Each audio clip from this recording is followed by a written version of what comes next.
বন্ধুরা, তোমাদের একটা গুরুত্বপূর্ণ কথা বলি। আজকে কলিযুগে আমরা এসেও এখনও পর্যন্ত ছেলে মেয়ের পার্থক্য করি।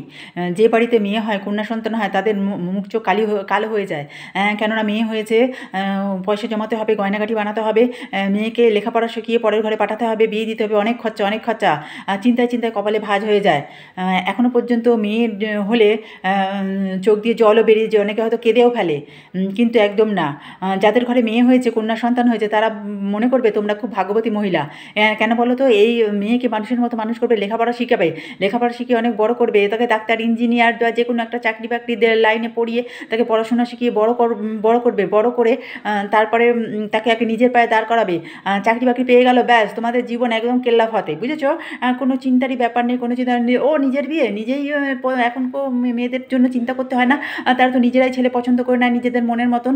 তারপরে নিজেদের টাকা পয়সা নিজেরাই জমিয়ে নেয়, নিজেদের টাকা পয়সা দিয়ে তাদের নিজেদের বিয়ে হয়। তাই জন্য তাদের বিয়ে দেওয়ার জন্য কোনোই তোমাদের চিন্তা করার কোনো প্রয়োজন নেই। আর যদি তোমাদের মেয়ের জামাইটা, মানে মেয়ের বরটা যদি একটু মনের মতন হয়ে যায়, তাহলে তো তোমাদের জীবন একদম জিঙ্গালালা হয়ে যাবে, বুঝেছো? কোনো চিন্তা নেই। তাই মেয়ে হয়েছে বলে কখনো দুঃখ প্রকাশ করবে না, কাঁদবে না, চোখে জল ফেলবে না। মেয়ে হয়েছে বলে আনন্দ করো, উৎসব করো। আর ছেলে হয়েছে বলে যারা খুব আনন্দ করো, উৎসাহিত করো, তারা খুব করো। ছেলে হয়েছে ছেলে মানুষ হবে, চাকরি বাকরি করবে, তাতে কী হয়েছে? ছেলেকে এত কষ্ট করে তুমি বড় করবে, মানুষ করবে, লেখাপড়া শেখাবে, ডাক্তার করাবে, ইঞ্জিনিয়ারিং করবে, অনেক কিছু করাবে। কিন্তু ছেলে যখন বিয়ে হয়ে যাবে, ছেলে তোমার আঁচল ছেড়ে চলে যাবে, ছেলে পরের হয়ে যাবে। তাহলে চিন্তা করো, কি মেয়ে ভালো না ছেলে ভালো? যদি এটা তোমরা নিজেরাই আলোচনা করো, নিজেরাই ভাবনা চিন্তা করো, মেয়ে ভালো না ছেলে ভালো। যদি মনে করো যে না মেয়েই ভালো, তাহলে দুঃখ প্রকাশ না করে, কান্নাকাটি না করে, চোখের জল মুছে ভালো, হাসি আনন্দে কাটাও। মেয়ে হয়েছে, মেয়েকে মানুষের মতো মানুষ করো, অনেক বড় করো। ঠিক আছে বন্ধুরা?